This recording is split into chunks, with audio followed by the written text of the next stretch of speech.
Avec aujourd'hui le procès sur le financement présumé libyen de la campagne présidentielle de 2007, une avancée puisque jusqu'à présent les juges et les conseils des prévenus se battaient sur la compétence du tribunal et on se demandait pourquoi est-ce que et les prévenus qui sont des anciens ministres, M. Hortefeux, M. Woerth, y compris M. Sarkozy, qui, avant d'avoir été président, était également ministre. Et donc, pourquoi est-ce que ça ne serait pas la Cour de justice de la République qui jugerait, et pas le tribunal de Paris dans sa 32e chambre correctionnelle? Finalement, ce tribunal s'est déclaré compétent. Alors, allons-y, nous sommes partis sur le fond. Et là, nous avons eu un Nicolas Sarkozy, fidèle à lui-même, très combatif, et qui a commencé en disant « Vous ne trouverez jamais, non pas 1 euro, mais même 1 centime libyen dans ma campagne présidentielle de 2007. » Nathan Dever,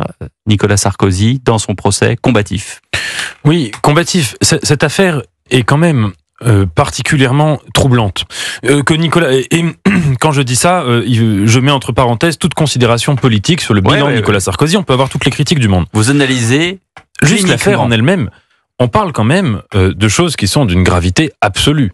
50 millions d'euros supposément donnés par un dictateur pour financer la campagne d'un président. Et alors là où ça devient très logique, c'est donc le président en l'occurrence, une fois qu'il est élu, il est tellement malin qu'il se dit qu'il va faire une guerre pour faire assassiner ce dictateur à qui il doit 50 millions d'euros. Déjà, rien que sur le papier, moi si vous voulez, si j'écrivais un scénario de film sur une histoire pareille, je pense qu'un producteur me dirait ça n'a aucun sens votre affaire. Deuxième chose qui n'a aucun sens, vous avez un dictateur, Monsieur Kadhafi. Il y a une coalition internationale avec l'armée française qui est en train de le faire tomber. Il est reclus dans son palais. Il a la presse du monde entier qui est devant lui. Il suffit qu'il sorte le moindre document de preuve de ces soi-disant dons de 50 millions d'euros et immédiatement la guerre s'arrête. Et si vous voulez, s'il avait fait ça, le monde entier aurait dit bon cette guerre est une affaire de mafieux, on arrête la guerre et Monsieur Kadhafi aurait gardé son trône.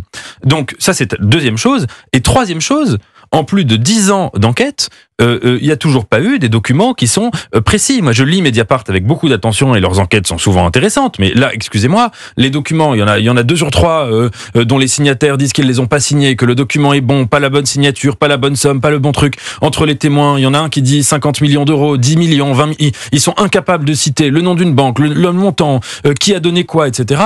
Cette affaire est quand même très étrange, et donc à moins qu'il y ait d'autres documents, on verra, mais en tout cas j'ai trouvé ça extrêmement spécial que ce genre d'accusation sans preuve qui soit vraiment intangible puisse comme ça prendre autant de place dans le débat public et c'est parce que c'était sorti dans l'entre-deux tours des élections, c'était aussi un sujet. Alexandre Malafaille. Bon, il faut faire très attention parce que comme on n'est pas dans le dossier pénal, comme on dit, comme on n'est pas au tribunal et qu'on n'assiste pas au débat et qu'on n'a pas lu l'ensemble des pièces, c'est difficile de se faire une opinion sur un dossier aussi complexe que celui-là. Par principe, si les juges ont décidé effectivement d'aller jusqu'à une audience en correctionnel avec ce niveau de mise en accusation très grave, c'est qu'il y a un certain nombre de documents qui ont l'air de laisser penser que. Voilà. Et après, ça repose en effet sur des documents dont on peut contester l'authenticité. Ça repose sur des témoignages, notamment M. Takedine, avec des retournements dans tous les sens. Vous les avez vus, les témoignages de M. Takedine? Oui, il a été capable de dire tout et son contraire. Non, mais attendez, mais là on parlait de scénario Netflix. Là, pour le coup, rien qu'avec Takedine, on peut faire un... Non, mais on est... De toute façon, il y a un envers du décor. Il y a un envers du décor dans cette affaire auquel on n'accédera jamais. Voilà, ça c'est sûr. Il s'est passé des choses. D'ailleurs, Nicolas Sarkozy le dit lui-même. C'est-à-dire, je suis celui qui a fait libérer les infirmières bulgares. Donc forcément, il y a eu des contreparties. Et parmi les contreparties, il y a eu la tente de Kadhafi plantée dans l'hôtel de Marigny. C'est Nicolas Sarkozy qui le dit aujourd'hui au tribunal. C'est-à-dire, il a fallu trouver effectivement des contreparties. On est avec un pays qui est quand même celui qui a fait tomber le décédiste du TA. Voilà, avec des commanditaires qui étaient des Libyens, avec un ordre qui était donné par... Là, ça fait quand même beaucoup d'informations. Je pense qu'il ne faut pas tout mélanger. Je mélange pas tout, je dis simplement que ce sont des dossiers qui sont très compliqués et qu'il y a nécessairement un envers du décor. C'est pas au même moment. Mais tout ça, ça pèse forcément dans le poids de l'histoire. Après, pour des raisons X, on a décidé, nous, la France, que finalement, on pouvait discuter et négocier avec M. Kadhafi, ce qui a conduit jusqu'à son arrivée sur les Champs-Élysées. Il est quand même, on l'a vu avec nous. Et après, il y a eu un retournement. Qu'est-ce qui s'est passé? Ça, on ne le saura jamais. Ça, je sais pas. Ça, je sais pas si on le saura jamais. Ah, ça, je pense que les raisons qui ont conduit, les raisons qui ont pu conduire au-delà du fait que la France a défendu effectivement après Benghazi et que ceci a fait tomber M. Kadhafi. Voilà, les raisons qui ont pu faire que la relation entre la France et M. Kadhafi se sont grippées resteront à mon avis du ressort du secret.